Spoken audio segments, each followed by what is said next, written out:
तो प्रणाम आप सभी को, फिर से हाजिर हूं आप सभी के लिए डी एंड एफ ब्लॉक के बहुत सारे महत्वपूर्ण लॉन्ग क्वेश्चन के साथ। इन जितने आज 5 प्रश्न लिखे हुए यहां पर आप लोग देख सकते हैं, इन्हीं 5 प्रश्नों को हम लोग बेहतर ढंग से हल करेंगे और यह भी बात समझेंगे कि बच्चे तो ऑब्जेक्टिव क्वेश्चन हल कर लेते हैं क्योंकि उसमें टिक करना होता है, लेकिन बात जब आती है लॉन्ग क्वेश्चन की तो बच्चे फंस जाते हैं। इस बात से फंस जाते हैं कि वह कहां से स्टार्ट करे, क्या लिखे क्या नहीं लिखे, कैसे इस प्रश्न का जवाब दे। बच्चों को प्रश्न का उत्तर जो है याद रहता है, लेकिन कहां से स्टार्ट करे, कैसे लिखे, कहां पर एंडिंग करे, इन सारी बातों को आप लोगों को बेहतर ढंग से समझाने वाला है। तो अगला जो 20-25 मिनट होगा हमारे साथ जरूर व्यतीत करिएगा। अब आ ही गए हैं तो वीडियो को पूरा देखकर ही जाइएगा, क्योंकि कुछ ना कुछ आपको सीखने को मिलेगा ही मिलेगा। छोड़िए लंदफंद की बात भैया, हमारी सुबह से शाम तक तो लंदफंद लगे ही रहते हम लोग, लेकिन जितना टाइम पर हम लोग पढ़ रहे हैं कम से कम उतना टाइम तो बेहतर ढंग से व्यतीत कर लिया जाए। जीवन में सब कुछ जरूरी है, सब कुछ जरूरी है। हम ये नहीं कर रहे हैं कि आप खेलिए मत, हम ये नहीं कर रहे हैं कि आप घूमिए मत, हम ये भी नहीं कर रहे हैं कि आप इधर उधर मत जाइए। सब कुछ करिए, लेकिन सब कुछ के साथ पढ़ाई भी जरूर करिए। सबका एकदम टाइम होता है, यदि टाइम के अनुसार सब कुछ करेंगे तो बेटर रहेगा। अन्यथा भैया हमारा आप दिन पर दिन पीछे होते चले जाएंगे और आपके जो कंपटीशन इसी प्रकार से बढ़ता चला जा रहा है, देख रहे हैं आप लोग, आप पीछे रह जाएंगे जीवन में। तो आप पीछे मत रहिए, आप लगे रहिए। पढ़ रहे हैं तो मन से पढ़िए, काम कर रहे हैं तो मन से करिए, खेल रहे हैं तो मन से करिए, मतलब कोई भी करिए। जीवन का बस फंडा बना लीजिए कि कोई भी काम करिए एकदम अति कर दीजिए।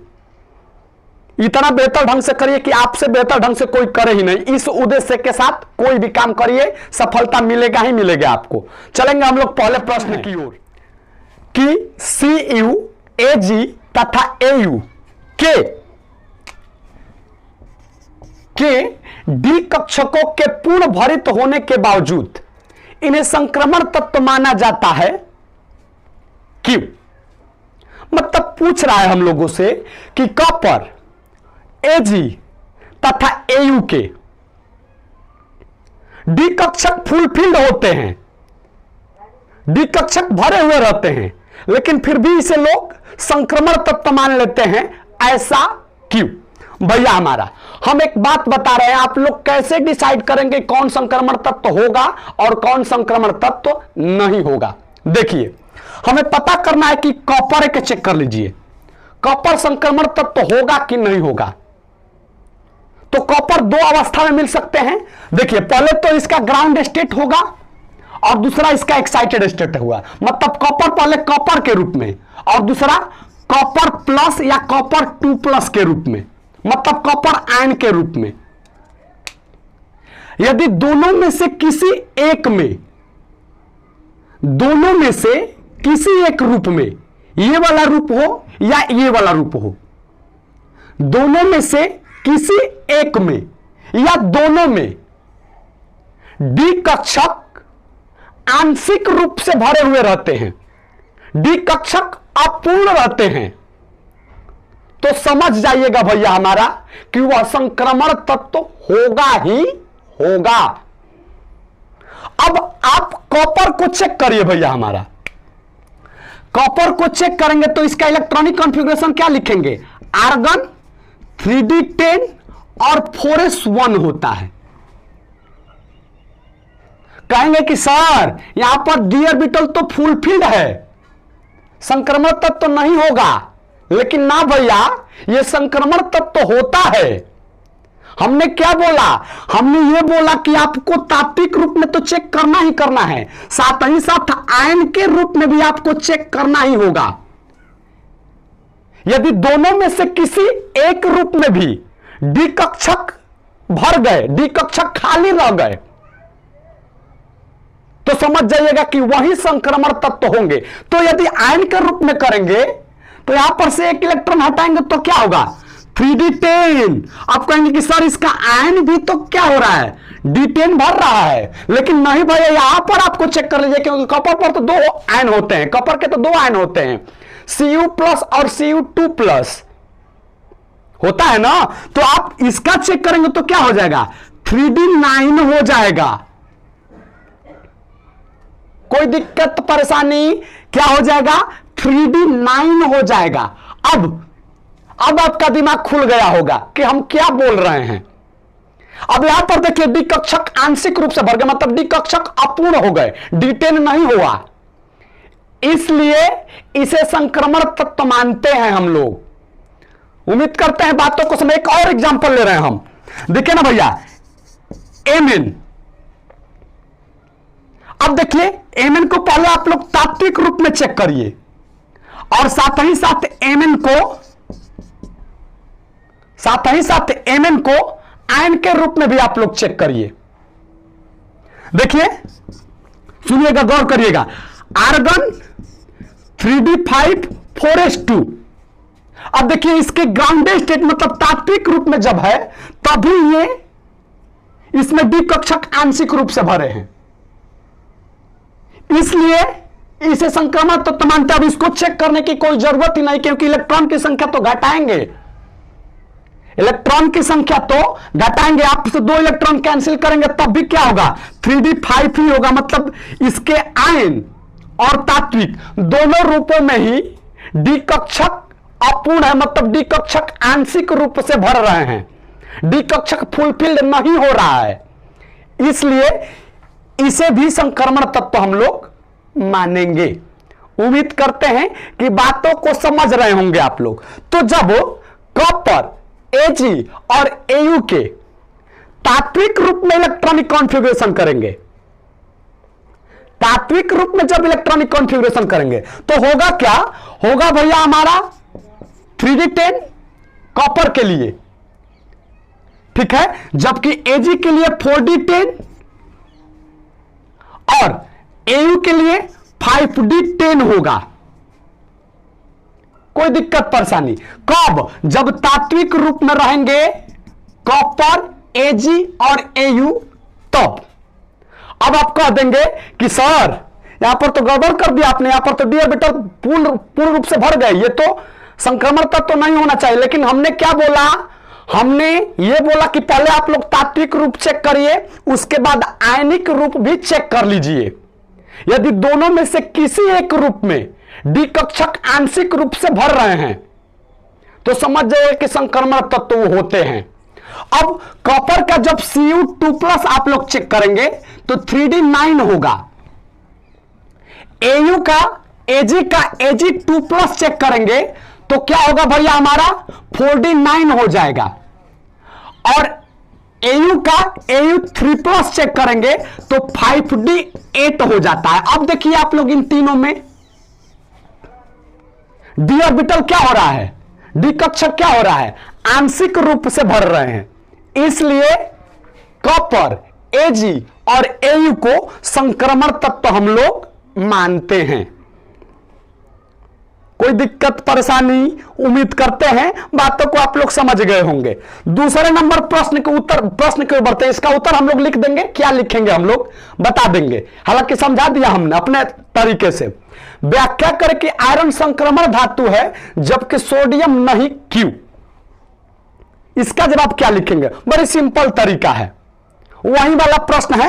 आयरन का चेक करिए आप लोग, इलेक्ट्रॉनिक कॉन्फ़िगरेशन। आयरन का जब इलेक्ट्रॉनिक कॉन्फ़िगरेशन लिखेंगे तो अंत में आएगा 3D6 और 4s का 2। अब देखिए भैया, हमारा पहले तो ये डी ब्लॉक का एलिमेंट्स होता है, क्योंकि अंतिम इलेक्ट्रॉन कहां एंट्री करेगा, डी में एंट्री करेगा, और साथ ही साथ संक्रमण धातु इसलिए है कि इसमें डी कक्षक आंशिक रूप से भरे हुए हैं। तो लिखेंगे हम लोग कि आयरन संक्रमण धातु इसलिए है कि आयरन के जो 3D कक्षक है वो अपूर्ण है, इसलिए इसे संक्रमण धातु मानेंगे। और संक्रमण धातु जो होते हैं वो एक प्रकार के डी ब्लॉक के तत्व होते हैं, जबकि सोडियम जो होता है भैया ये एस ब्लॉक का तत्व होता है, और एस ब्लॉक के तत्व को संक्रमण तत्व हम लोग नहीं कहते हैं। कोई दिक्कत परेशानी? उम्मीद करते हैं कि दूसरे नंबर प्रश्न का भी जवाब आप लोग दिए होंगे। लिखेंगे हम लोग कि आयरन का अंतिम इलेक्ट्रॉन डी कक्षक में प्रवेश कर रहे हैं, इसलिए यह डी ब्लॉक के तत्व होते हैं, और साथ ही साथ आयरन के डी कक्षक अपूर्ण होते हैं। आयरन के डी कक्षक पूर्ण भरित नहीं होते हैं, इसलिए इसे संक्रमण धातु कहते हैं। जबकि सोडियम का अंतिम इलेक्ट्रॉन एस कक्षक में प्रवेश करते हैं, ठीक है ना, और एस कक्षक के एस ब्लॉक के तत्वों को संक्रमण तत्व या संक्रमण धातु नहीं कहते हैं। इसलिए सोडियम एक प्रकार के संक्रमण धातु नहीं होते हैं, जबकि संक्रमण धातु आयरन होते। कोई दिक्कत परेशानी? अगले प्रश्न की ओर बढ़ते हैं। Fe2+ की त्रिज्या Mn2+ की त्रिज्या से कम क्यों होता है? मतलब हमें यह बताना है कि आयरन का जो त्रिज्या होता है वो मैग्नीज के त्रिज्या से, मतलब आयरन की त्रिज्या मैग्नीज की त्रिज्या से कम होता है क्यों? मतलब मैग्नीज की त्रिज्या ज्यादा होता है जबकि आयरन की त्रिज्या कम होता है क्यों? तो देखिए, जब भी त्रिज्या से संबंधित बात हो गई तो दो टर्म को पकड़ लेना है। पहला, आपको न्यूक्लियर चार्ज के बारे में आना होना चाहिए। न्यूक्लियर चार्ज होता है क्या, इसके बारे में आपको बढ़िया से पता होना चाहिए। देखिए, दो टर्म को आपको पकड़ लेना है और फिर जवाब देना है। भैया कैसे जवाब लिखेंगे तो जरा समझिएगा। Mn का जो परमाणु संख्या होता है 25 होता है, जबकि आयरन का परमाणु संख्या 26 होता है। जब मैग्नीज से आयरन की ओर चलेंगे, मैग्नीज से आयरन की ओर बढ़ेंगे, तो लगातार बढ़ने पर न्यूक्लियर चार्ज में वृद्धि होगी। अब यह न्यूक्लियर चार्ज क्या होता है भैया? कई बार क्लास में बता चुके होंगे कि नाभिक की जितनी चार्ज होती है, किसी एटम के नाभिक के पास जितना चार्ज होता है, जितना आवेश होता है, वही नाभिकीय आवेश के नाम से जाना जाता है। नाभिक में रहता है कौन? प्रोटॉन। तो जिसके पास प्रोटॉन की संख्या ज्यादा होगा उसका नाभिकीय आवेश ज्यादा होगा। तो भैया मैग्नीज और आयरन में किसके पास प्रोटॉन की संख्या ज्यादा है? तो आयरन के पास प्रोटॉन की संख्या ज्यादा है, इसलिए इसका न्यूक्लियर चार्ज भी ज्यादा होगा। तो जरा समझिए, यदि Mn से आयरन की ओर बढ़ रहे हैं आप लोग, तो न्यूक्लियर चार्ज में क्या हो रहा है? लगातार वृद्धि देखने को मिल रहा है। कोई दिक्कत परेशानी? साथ ही साथ दूसरा प्रभाव, Mn से आयरन की ओर बढ़ेंगे तो Mn के अंत में देखेंगे आप लोग तो D5 आएगा, जबकि आयरन का अंत में देखेंगे तो D6 आएगा। मतलब Mn से आयरन की ओर बढ़ने पर, Mn से आयरन की ओर बढ़ने पर डी कक्षक में इलेक्ट्रॉन की संख्या बढ़ रही है।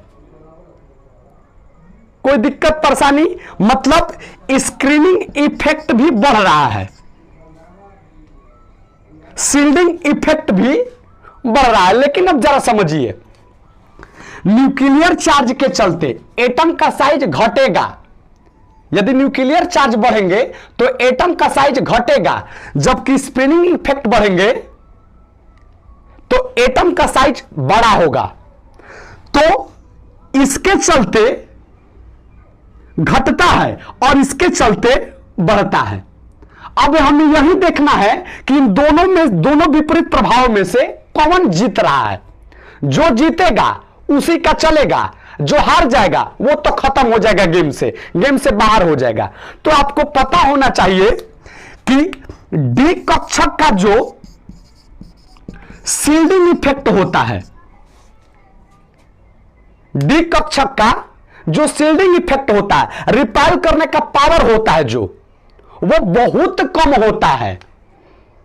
वो क्या होता है? बहुत कम होता है। मतलब कि दूसरा जो इफेक्ट है, दूसरा जो प्रभावित करने वाला कारक है, वो गेम से हार जा रहा है। क्यों? क्योंकि जो डी कक्षक के स्क्रीनिंग इफेक्ट होते हैं, जो डी कक्षक के शील्डिंग इफेक्ट होते हैं, बहुत कम होते हैं, बहुत ही कम होते हैं। इसलिए यह प्रभाव क्या होगा, खत्म हो जाएगा। मतलब इलेक्ट्रॉन की संख्या डी कक्षक में बढ़ने से कुछ घटेगा या बढ़ेगा नहीं, क्योंकि डी कक्षक का जो शील्डिंग इफेक्ट होता है बहुत कम होता।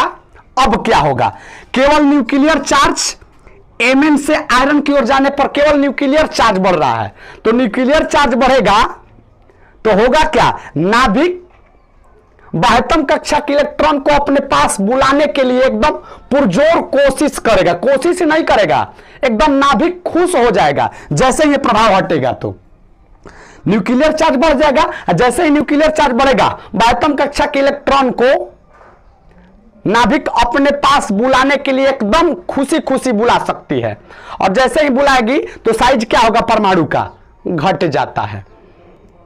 कोई दिक्कत परेशानी, कैसे लिखेंगे, क्या लिखेंगे, पहले अपने भाषा से हम समझा दिए, लिखते टाइम आपको कैसे लिखना है हम लिखवा देंगे। अगला है कि संक्रमण तत्व परिवर्तनशील संयोजकता प्रदर्शित करते हैं क्यों। जो ट्रांजिशन एलिमेंट्स होते हैं परिवर्तनशील संयोजकता दिखाते हैं, क्यों बताना है हमें, क्यों दिखाते हैं परिवर्तनशील ऑक्सीडेशन स्टेट या परिवर्तनशील वैलेंसी क्यों शो करते हैं संक्रमण तत्व। ठीक है ना, तो देखिए ना भैया, संक्रमण तत्व का जो सामान्य इलेक्ट्रॉनिक कॉन्फ़िगरेशन होता है क्या होता है, n-1 d 1 से लेकर 9 तक, और वही ns 0 से लेकर 0 नहीं 1 से लेकर 2 तक। संक्रमण धातु का जो सामान्य इलेक्ट्रॉनिक कॉन्फ़िगरेशन होता है n-1 d 1 से लेकर 9 तक, जबकि ns 1 से लेकर, कोई दिक्कत परेशानी, बात क्लियर है। अब इसलिए ये परिवर्तनशील ऑक्सीडेशन स्टेट शो करते हैं क्योंकि इन दोनों मतलब n-1 d के इलेक्ट्रॉन और ns के इलेक्ट्रॉन, दोनों के ही इलेक्ट्रॉन, दोनों कक्षाओं के ही इलेक्ट्रॉन बॉन्ड फॉर्मेशन में, बॉन्ड बनाने के लिए राजी होते हैं। हमने क्या बोला, हमने ये बोला कि n-1 d के इलेक्ट्रॉन, n-1 d कक्षक के इलेक्ट्रॉन और साथ ही साथ ns कक्षक के इलेक्ट्रॉन, दोनों कक्षकों के ही इलेक्ट्रॉन बॉन्ड फॉर्मेशन में भाग लेने के लिए राजी राजी भाग ले लेते हैं, खुशी खुशी भाग ले लेते हैं। इसलिए यह परिवर्तनशील ऑक्सीडेशन स्टेट शो करते हैं। कोई दिक्कत परेशानी, तो लिखेंगे हम लोग इसके प्रश्न उत्तर के जवाब में कि संक्रमण तत्व का सामान्य इलेक्ट्रॉनिक कॉन्फ़िगरेशन n-1 d 1 से लेकर 9 तथा ns 1 से लेकर 2 तक होता,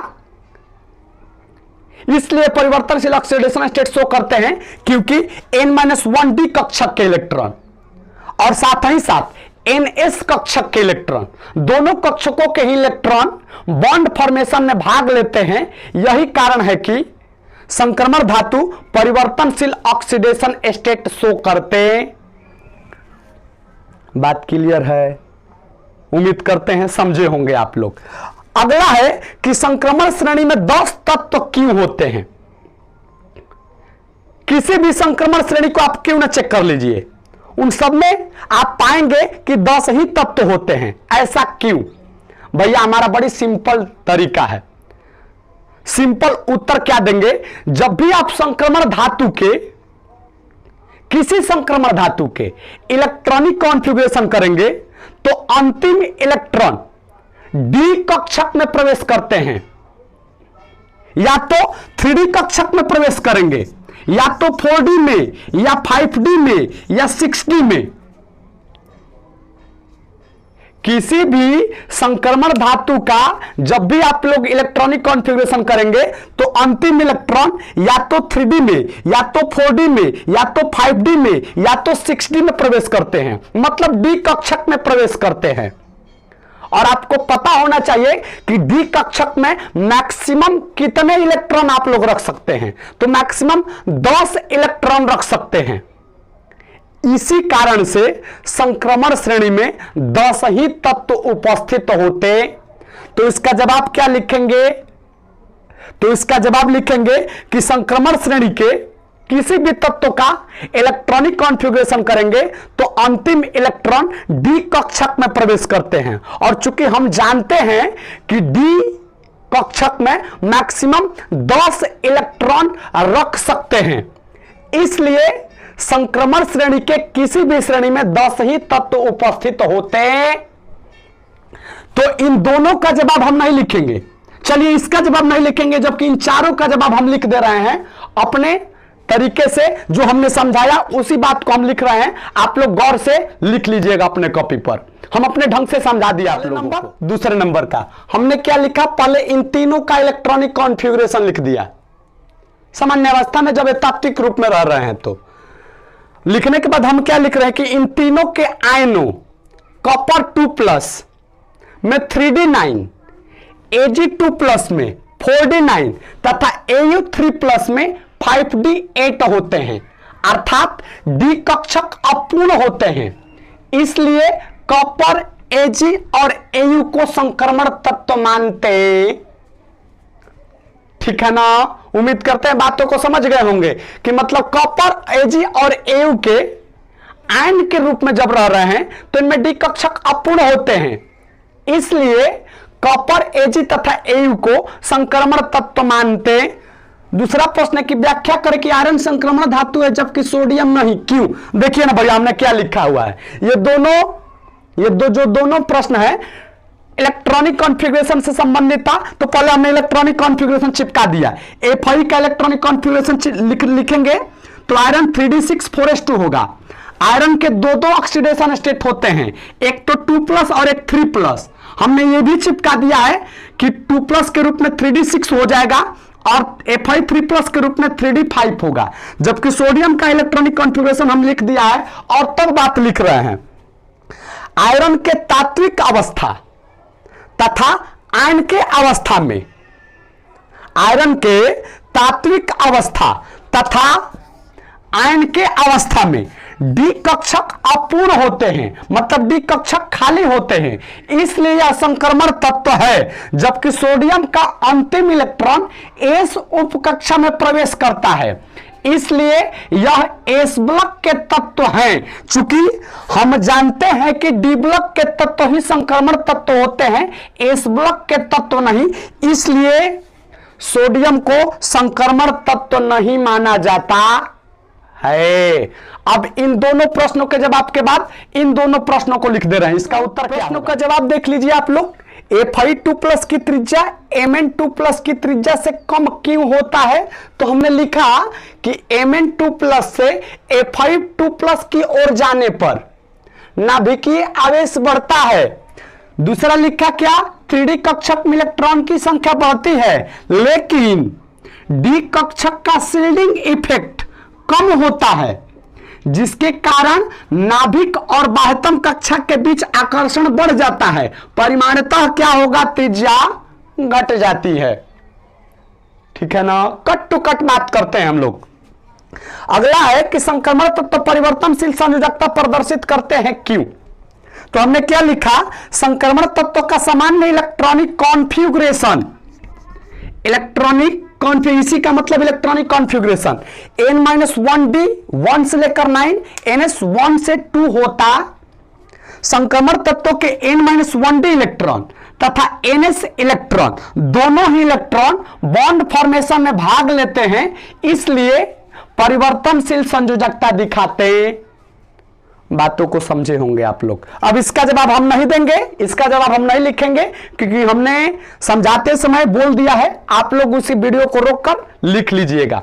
मिलेंगे किसी नेक्स्ट वीडियो में। आपको ये वीडियो कैसी लगी राय कमेंट बॉक्स में अपना जरूर दीजिएगा, क्योंकि बहुत ज्यादा मेहनत करना पड़ता है। ये आपको 24-25 मिनट का वीडियो जो मिला, इसके लिए हमें 1.5 घंटा मेहनत करना होता है, 1.5 से 2 घंटा, तब आपको मिलता है।